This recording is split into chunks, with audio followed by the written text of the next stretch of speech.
ሰላም ውድ ዩናይትዳውያን ቤተሰቦቻችን እንዴት ቆያችሁ?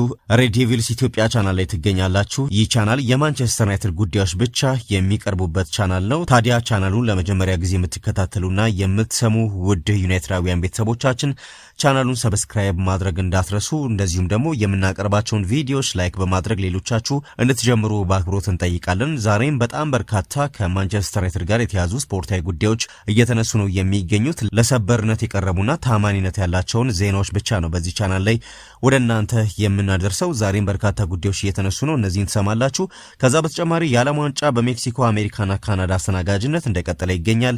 ዩናይትዳውያን ኮከቦች ያሉባቸው ብሔራዊ ቡድኖችም ጨዋታቸውን እያደረጉ ነው። ከዚህ ቀደም የአይቮሪ ኮስትና የአማድ ዲያሎን እንቅስቃሴ አንስተን ነበር። ትላንት ደግሞ ፖርቹጋል ከዲሞክራቲክ ኮንጎ ነጥብ በተጋራችበት ጨዋታ ብሩኖ ፈርናንዴዝ በጨዋታው ተሳትፏል።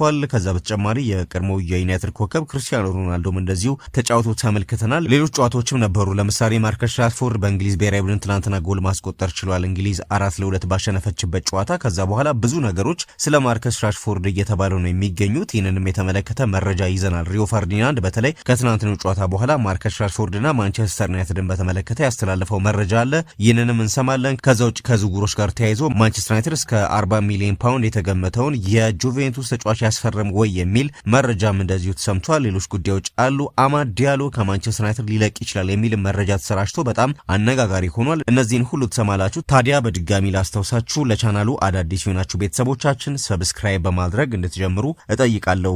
የመጀመሪያውን ጉዳይ ላንሳና እንጀምር። ያው አማድ ዲያሎ እንደሚታወቀው በአይቮሪ ኮስት ባለፈው በጣም አስደናቂ እንቅስቃሴ በማድረግ አይቮሪ ኮስትም ስታሸንፍ የአሸናፊነቷን ጎል እንዳስቆጠረ ይታወቃልና 23 ዓመቱ ላይ የሚገኘው አማድ ዲያሎ ታዲያ ከማንቸስተር ዩናይትድ የሚለቅበት እድል አለ የሚል መረጃ ወጥቷልና በተለይ ዩናይትድ ያው በቀጣይ አዲስ የክንፍ መስመር ተጫዋች ለማስፈረም እየተንቀሳቀሰ ነው የሚገኘው። ከተለያዩ ተጫዋቾች ጋርም ክለቡ ስሙ እየተነሳ ነው የሚገኘውና ይህንን ተከትሎ ዲያሎ ምናልባት ከቋሚ አሰላለፍ ሊወጣ ስለሚችልና የማይክል ካሪክ የመጀመሪያ ተመራጭ የመሆን ዕድሉ ሊቀንስ ስለሚችል በዚህ ምክንያት ዩናይትድን ሊለቅ ይችላል ይላል መረጃው። ይህንን መረጃ ያወጣውና የተናገረው ደግሞ የቀድሞ የማንቸስተር ዩናይትድ የተጫዋቾች መልማይ የነበረው ሚክ ብራውን ነው ለፉትቦል ኢንሳይደር የተናገረውና ክለቡ አጓጊ የዝውውር ሂሳብ ካገኘ አማድ ዲያሎን የመሸጥ ሐሳቡን ሙሉ በሙሉ ውድቅ አያደርግም፣ ሊሸጠው ይችላል የሚል አስተያየት ሰጥቷል። ያው እንደሚታወቀው አማድ ዲያሎ ሁላችንም እንደምናውቀው በ37 ሚሊዮን ፓውንድ ከጣሊያኑ አትላንታ ካመጣ በኋላ ጥሩ ጊዜያትን ከዩናይትድ ጋር አሳልፏል። ነገር ግን ዩናይትድ አሁን ላይ በጣም ጥራት ያለው የፊት መስመር ተጫዋች ይፈልጋል ተብሏል። ለምሳሌ በሊቨርፑል መሐመድ ሳላ ያው ላለፉት ዓመታት ምን ያህል የሊቨርፑል የፊት መስመር ጥንካሬ እንደሆነ ታስታውሳላችሁ። በአርሰናል በኩል ደግሞ ቡካዮ ሳካ የሚመራው የአርሰናል የፊት መስመር የፕሪሚየር ሊጉ በጣም ጠንካራ የፊት መስመር ነውና ከመስመር እየተነሳ የሚያጠቃ በጣም ዓለም አቀፍ ክላስ ያለው ተጫዋች ዩናይትድ ይፈልጋልና አማድ ዲያሎ እንደዛ አይነት ባህሪ ወይንም እንደዛ አይነት ተጫዋች ነው ወይ የሚል ጥያቄ እየተነሳ ነው የሚገኘውና ከዚህ ጋር ተያይዞ ዩናይትድ ከሱ የተሻለ ጥራት ያለው ተጫዋች ለማስፈረም ሲል አማድ ዲያሎን ሊሸጥ ይችላል የሚል መረጃ ነው የቀድሞ የዩናይትድ መልማይ የሆነው ሚክ ብራውን የተናገረውና ቃል በቃል ሲናገር ሚክ ብራውን ዩናይትድ በአሁኑ ሰዓት በቡድኑ ውስጥ የሌለው የተለየ ክህሎት ሊሰጥ የሚችል የተፈጥሮ ክንፍ ተጫዋች ናቹራል ዊንገር ለመግዛት ይፈልጋል። በአሁኑ ወቅት ያላቸውን የክንፍ አማራጮች ስንመለከት እውነተኛ የክንፍ ተጫዋች ያልሆነው ማቲያስ ኩኛንና መስመር ላይም ሆነ ከፊት መጫወት የሚችለውን ብሪያን ምቤሞን እየተጠቀሙ ይገኛሉ። ስለዚህ በቀጣይ ዓመት የዋንጫ ተፎካካሪ ክለብ ሆኖ ለመቅረብ ከመስመር እየተነሳ ሰብሮ የሚገባ የመስመር አጥቂ የለውም። አማድ ዲያሎ በዩናይትድ ቤት ብቸኛ ትክክለኛ ናቹራል ዊንገር የምንለው የክንፍ ተጫዋች ቢሆንም በቋሚነት የመሰለፍ ዕድሉ ግን አነስተኛ መሆኑን ገልጿል። ክለቡ ተጫዋቹን በእርግጥ ገፋፍቶ ለመሸጥ ባይጓጓም ነገር ግን የተሻለ ትልቅ የሚባል ገንዘብ ከመጣለት ዩናይትድ ተጫዋቹን ሊሸጥ እንደሚችልና በሚገኘው ገንዘብ ደግሞ በጣም ከፍ ያለ ደረጃ ላይ የሚገኝ የክንፍ ተጫዋች ለማስፈረም እንደሚጠቀምበት ገንዘቡን እንደዚሁ አንስቷልና በዚህ ጉዳይ ላይ ምን ሐሳብ አላችሁ ዩናይትዳውያን ቤተሰቦቻችን?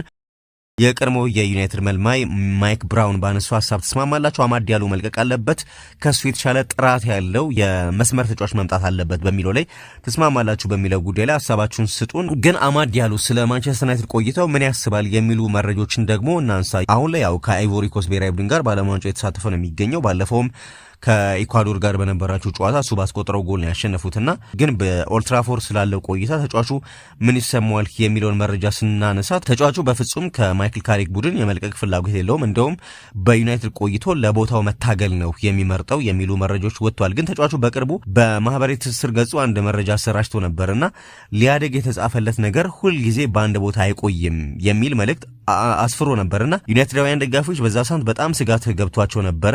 ይሄ መልእክት ከክለቡ ሊለቅ ይችል ይሆን ወይ የሚል ጥያቄም ሲያስነሳ ነበር። ግን ያው የተጫዋቹ የቅርብ ሰዎች ከዛ በኋላ እንደተናገሩት ከእግር ኳስ ህይወቱ ወይንም ከማንቸስተር ዩናይትድ ቆይታ ጋር የሚያገናኘው ነገር የለም፣ ሌላ ነገር ላይ ትኩረት ያደረገ ጽሁፍ ነው በሚል ማስተባበላቸው ይታወቃል። ግን አሁንም ቢሆን አማድ ዲያሎ በማንቸስተር ዩናይትድ ቆይቶ ለቦታው መፋለም እንደሚፈልግ አንስቷል። ግን በተደጋጋሚ ተቀያሪ ወንበር ላይ የሚቀመጥ ከሆነ ተጫዋች የመቀጠል ፍላጎት አለው ወይ በኦልድ ትራፎርድ የሚለው ጉዳይ ይነሳል። በዚህ ላይ ምን ሐሳብ አላችሁ?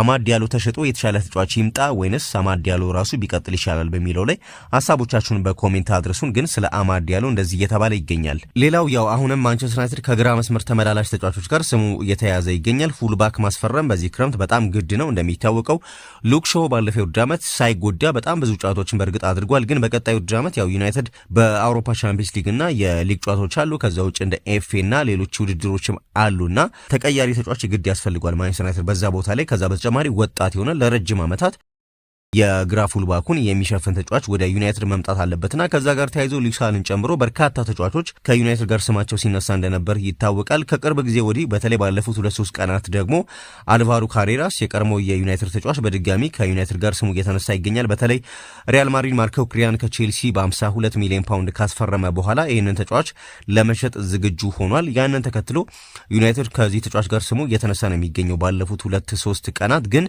አሁን ላይ አርሰናልና ቼልሲም ይህንን ተጫዋች ለማስፈረም መቀላቀላቸው እየተነገረ ነው የሚገኘው እና ዩናይትድ ተፎካካሪዎች እንደመጡበት የተሰማ ነው። ግን ያው ፓትሪክ ዶርጉም አለ። በነገራችን ላይ ፓትሪክ ዶርጉም በግራ ፉልባክ ላይ መጫወት ይችላል። እንደውም ሩበን አሞሪም በተደጋጋሚ በዛ ቦታ ላይ የሚጠቀመው ዶርጉን እንደሆነ ይታወቃል። ግን ካሪክ ከመጣ በኋላ በተለይ ዶርጉ በፊት በክንፍ አጥቂነት እየተሰለፈ ነው የሚገኘው። በግራ የፊት ቦታ ላይ የተሰለፈ ጎሎችንም እያስቆጠረ እንደዚሁ ተመልክተነዋል። በተለይ ከጉዳት ከተመለሰ በኋላ በመጨረሻው የሊጉ ጨዋታም ግብ ማስቆጠሩን ታስታውሳላችሁ።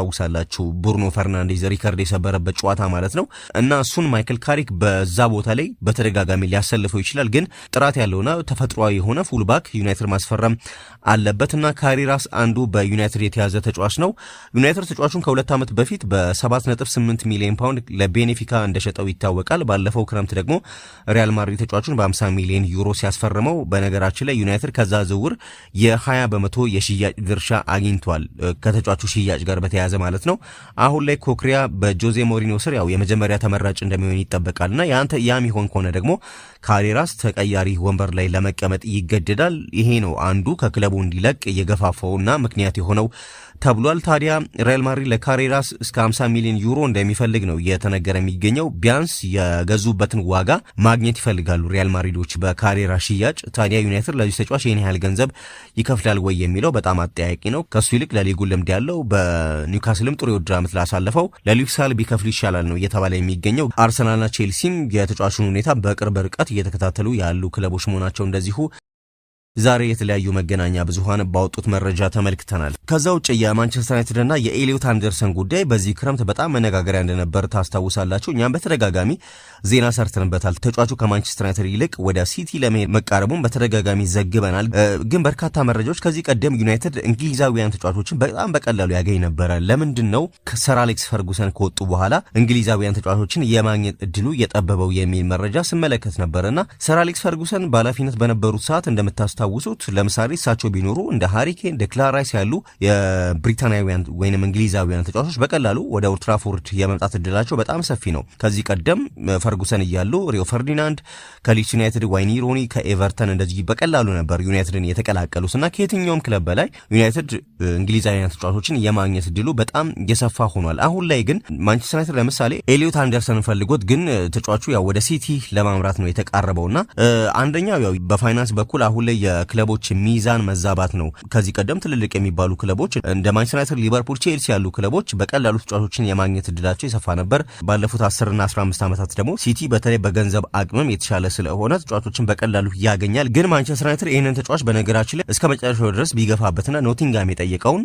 ዋጋ ቢከፍል ተጫዋቹን የማግኘት እድል በነገራችን ላይ አለው አሁንም ድረስ። ነገር ግን ዩናይትድ አንድ የተማረው ነገር አለ። በ2022 ፍሬንኪ ዲዮንግን ለማስፈረም ባደረጉት ጥረት እና ያ ባለመሳካቱ ትምህርት ትምህርት የወሰዱ ይመስላል ዩናይትዶች። በወቅቱ እንደምታስታውሱት ፍሬንኪ ዲዮንግ በጣም በዩናይትድ በኩል ከፍተኛ ፍላጎት የነበረበት ተጫዋች ነው፣ ግን ተጫዋቹ ከባርሴሎና መልቀቅ አልፈለገም ነበርና በዛ ምክንያት ነው ዝውውሩ ሳይሳካ የቀረው እንጂ ዩናይትድ ክፍያውንም ለመክፈል እንደዚሁም ደግሞ የተጫዋቹን ጥቅማ ጥቅሞችና የግል ጉዳዮች ጭምር ለማሟላት ፈቃደኛ ነበር። ግን በወቅቱ አልተሳካም ያ ዝውውርና ከዛ ትምህርት የወሰደ ይመስላል። አሁን ክለቡን መቀላቀል የሚፈልጉ ተጫዋቾች ላይ ብቻ ነው እያነጣጠረ የሚገኘው። መቀላቀል የማይፈልጉ ተጫዋቾችን እየተወ ነው የሚገኘው። አንደኛው ኤሊዮት አንደርሰን ነው። አሁን ላይ ከሱ ጋር የሚገናኙ መረጃዎች እየቀነሱ መጥተዋል። ይሄ አንደኛው ዩናይትድ ከፍሬንኪ ዲዮንግ ዝውውር ትምህርት የወሰደበት ነው እየተባለ ነው የሚገኘው። አሁን ላይ ታዲያ ወደ ዩናይትድ መምጣት ከሚፈልጉ ተጫዋቾች መካከል አንደኛው የፉልሃሙ የግራ ተከላካይ አንቶኒ ሮቢንሰን ነው። ለሉክሾ በጣም ጠንካራ ተፎካካሪና የሱ ተተኪ ይሆናል ተብሎ የሚጠበቅ ተጫዋች ነው። ከዛ በተጨማሪ ኢኒዮሶች በጣም የሚፈልጉት የዌስትሃሙ ማቲያስ ፈርናንዴዝም አለና ከሱ ጋር እንደውም ድርድር ያደረጉ ሲሆን በሚቀጥሉት ቀናት አዳዲስ ጉዳዮች በነገራችን ላይ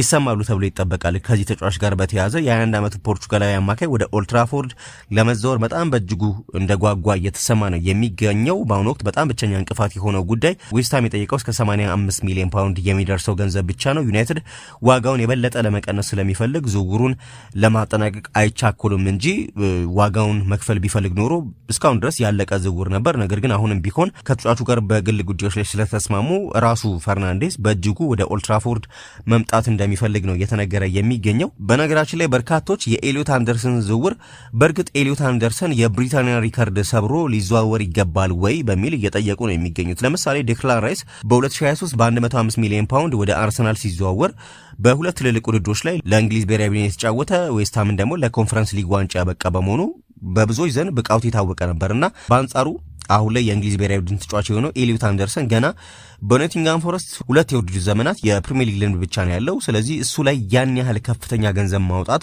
በራሱ አደጋ አለው እየተባለ ነው የሚገኘውና ያንን ተከትሎ ነው አንድም ዩናይትድ ከዝውውሩ እያፈገፈገ የሚገኘው። ግን ፈርናንዴዝን ደግሞ ስንመለከት ተጫዋቹ ያው ጥርጥር የለውም ጥሩ ተሰጥኦ ያለው ተጫዋች ነው። በ2024 ወደ ሳውዝሃምፕተን ካመራ በኋላ ባለፈው ክረምት ዌስትሃምን ተቀላቅሎ በጣም ቦክስ ቱ ቦክስ 8 ቁጥር ሚና ላይ በመጫወት የተካነ ነው። በዚህም 13 ግቦችንና ለጎል የሚሆን ኳስን አመሻሽቶ አቀብሏል። ከ2025-24 የውድድር ዘመን ጀምሮ 9 ትልልቅ የግብ ድሎችን የፈጠረ ሲሆን በጨዋታ በአማካይ አንድ ቁልፍ ኳስ ያቀብላል ማቲያስ ፈርናንዴዝ ማለት ነው። ይህ ብቃቱ ከአንደርሰን ጋር በጣም በእጅጉ እንደሚመሳሰል ነው ስታቲስቲኮችን ስትመለከቱ የምትረዱት። አንደርሰን ባለፉት 2 የውድድር ዘመናት 16 ግቦችንና ለጎል የሚሆኑ ኳሶችን አመሻሽቶ በማቀበል በትንሹ ይበልጣል። እንዲሁም 16 ትልልቅ የጎል ድሎችን ፈጥሮ በጨዋታ 1.4 ቁልፍ ኳሶችን አቀብሏል። ሆኖም በሁለቱ መካከል ያለው የብቃት ልዩነት እየተራራቀ አይደለም። በተለይ ደግሞ የዝውውር ዋጋቸውን ስናነጻጽር ለምሳሌ የሁለቱን ተጫዋቾች የውድድር ዘመን ቁጥራዊ መረጃዎችን ስናነሳ ኳስ በማስጣልና በማቋረጥ ታክልና ኢንተርሴፕት በማድረግ ፈርናንዴስ 3.9 አንደርሰን 3.8 ነው።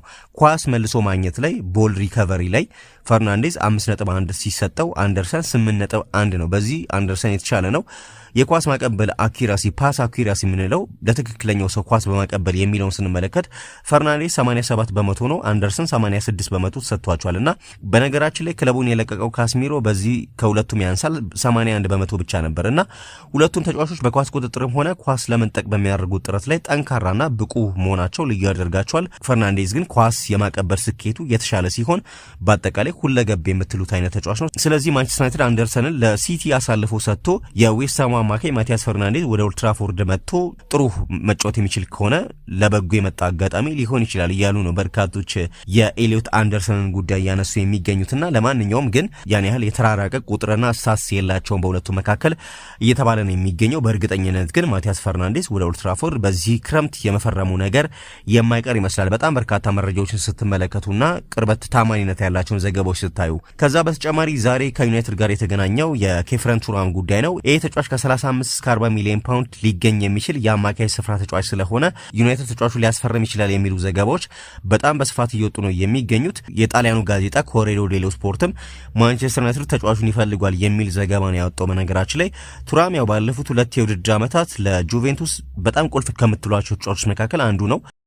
ክለቡ ግን እስከ ሰኔ 30 ድረስ ያለውን የፋይናንስ ጉዳይ ለማስተካከል ሲል ተጫዋቾችን ለመሸጥ ይገደዳል።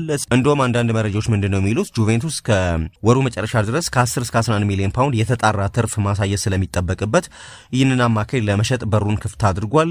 የሳውዲ አረቢያው አልአህሊ ክለብ ለጁቬንቱስ የጠየቀውን ከ35 እስከ 39 ሚሊዮን ፓውንድ ለመክፈል ዝግጁ ቢሆንም ግን ተጫዋቹ ከአውሮፓ ለቆ ለመውጣት ፈቃደኛ አይደለም እና ተጫዋቹ ከቱርኩ ጋላታሳራይን በነገራችን ላይ ጥያቄ ቀርቦለት ግን ውድቅ አድርጓል። ይልቁኑ ወደ እንግሊዝ ፕሪሚየር ሊግ ማምራትን ይመርጣል ተብሏልና ታዲያ ዩናይትድም ተጫዋቹን በቅርብ ከሚከታተሉ ክለቦች መካከል አንዱ እንደሆነ ነው ይሄኛው የጣሊያን ጋዜጣ እየዘገበው እና ተጫዋቹ ደግሞ በ2025-26 የውድድር ዘመን ስትመለከቱት በአንጻራዊነት ጥሩ የሚባል ሲዝን አሳልፏል። ሌፍት ሳይድ ሴንትራል ሚድፊልደር የምትሉት ነው። የማል አማካይ ሆኖ በግራ በኩል የሚጫወት ተጫዋች ነው። በተሰለፈባቸው 45 ጨዋታዎች 9 ግቦችን በማስቆጠርና አመሻሽቶ በማቀበል ጎል ኮንትሪቢዩሽን ያደረገ ተጫዋች ነው በ9 ጎሎች ላይ እና በሴሪያ ባደረጋቸው ጨዋታዎች ኳስ ፓስ የማድረግ ስኬቱም 87% የደረሰ ተጫዋች ነው። በአንድ ጨዋታ በአማካይ 4 የሪያል ዱዋሎችን ያሸንፋል፣ 3 ኳሶችን መልሶ ሪከቨር ያደርጋል፣ 2 የኳስ እገዶችን በየጨዋታው ታክል ያደርጋልና አንድ ኳስ ክሊር ያደርጋል የሚል ቁጥራዊ መረጃዎች አሉትና በአጠቃላይ ስትመለከቱ ጥሩ የሚባሉ ስታቶች ናቸው ስለ ተጫዋቹ የሚያሳዩትና ነገር ግን በሌላ በኩልም ዩናይትድ ይህንን ተጫዋች ለማስፈረም ጥያቄ ላያቀርብ ይችላል እየተባለ ነው የሚገኘው። ምክንያቱም ደግሞ ክለቡ ተመሳሳይ የጨዋታ ዘይቤ ያለውንና የተሻለ የውድድር ዓመት በአታላንታ ያሳለፈውን የአታላንታውን ኤደርሰንን ለማስፈረም ከስምምነት መድረሱ ነው እየተባለ ነው የሚገኘው። ስለዚህ ዩናይትድ ምንም እንኳን ዋጋው ረከስ ያለ ቢሆንም ይሄ ተጫዋች ጥያቄ ላያቀርብ ይችላል ነው መረጃዎች የሚሉት። በአሁኑ ወቅት ያው የዩናይትድ ቅድም እንዳነሳሁት ዋነኛ ትኩረቱ በዌስትሃም የሚገኘው ፖርቹጋላዊ አማካይ ማቲያስ ፈርናንዴዝ ነው። ከዛ በተጨማሪ ዩናይትድ ማቲያስ ፈርናንዴዝን ካስፈረመ በኋላ እንኳን ሌላ ተጫዋች ለመጨመር የሚፈልገው ማኑኤል ኡጋርቴ ክለቡን ለቆ የሚወጣ ከሆነ ብቻ ነው እየተባለ ነው የሚገኘው። ስለዚህ የኡጋርቴ ጉዳይ ደግሞ እስከ ቀጣይ ወር ሊዘገይ ይችላል። ስለዚህ ጁቬንቱስ ደግሞ እስከ ሰኔ 30 ፈጣን ሽያጭ የሚፈልግ በመሆኑ ዩናይትድ ለቱራም ጥያቄ የማቅረቡ ጉዳይ በጣም አጠራጣሪ ነው የሚሉ መረጃዎች በጣም በስፋት እየወጡ ነው የሚገኙት።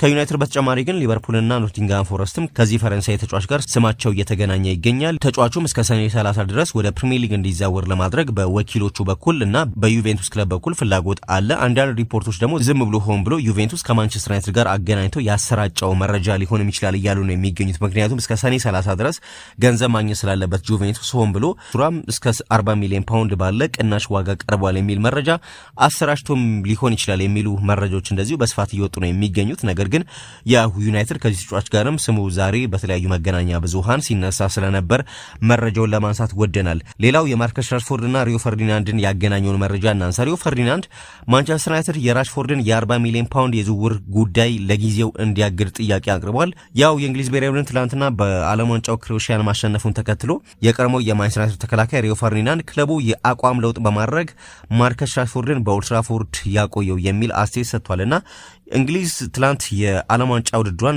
ጥሩ ጅማሮ አድርጋለች። በዳላስ በተደረገው ጨዋታ ያው ክሮኤሽያን 4-2 በሆነ ውጤት አሸንፋለች። በጨዋታው መጀመሪያ አጋማሽ ላይ ሃሪኬን 2 ጎሎችን አስቆጥሯል። ከዛ በተጨማሪ በሁለተኛው አጋማሽ ጁዲ ቤሊንግሃም ሌላኛውን ጎል ያስቆጠረ ተጫዋች ነው። ራሽፎርድ የመጨረሻውን ጎል አስቆጥሯል። ራሽፎርድ በጨዋታው የመጨረሻ 20 ደቂቃዎች ላይ ነው ተቀይሮ የገባው በነገራችን ላይ። ነገር ግን ተቀይሮ ከገባ በኋላ ከቡካዮ ሳካና ዲጂ ስፔንስ ጋር በጥሩ ሁኔታ በመናበብ አራተኛውን ጎል አስቆጥሯል። እንደዚሁም ደግሞ ለብሔራዊ ቡድን 19ኛውን ጎሉን በማስቆጠር ትልቅ ተጽዕኖ መፍጠር ችሏል። ራሽፎርድ ከእንግሊዝ ብሔራዊ ቡድን ግዴታው በተጨማሪ ትልቅ አለመረጋጋት ውስጥ ነው የሚገኘው። ያው ከዝውውር ጉዳዮች ጋር ተያይዘው እኛም በተደጋጋሚ ስለሱ መረጃዎችን እያነሳን ነበረ። ባለፈው የውድድር ዓመት በባርሴሎና በውሰት ካሳለፈና በተለይ የሃንስ ፍሊክ ስብስብ የላሊጋውን ዋንጫ እንዲያሳካ ካገዘ በኋላ በኑ ካምፕ የመቆየት ፍላጎት ነበረው ተጫዋቹ። ነገር ግን ባርሴሎና ያው አንቶኒ ጎርደንን ከኒካስል በ70 ሚሊዮን ፓውንድ ካስፈረመ በኋላ ራሽፎርድን ወደ ዩናይትድ ለመመለስ ወስኗል። በቋሚነት የመግዛት አማራጫቸውንም አልተጠቀሙበትም እና ማንቸስተር ዩናይትድም ወደ ክለቡ መመለሱን ካረጋገጠ በኋላ ለባላንጦቹ ሲቲና ሊቨርፑል ውጭ ለሆኑ ሌሎች የፕሪሚየር ሊግ ክለቦች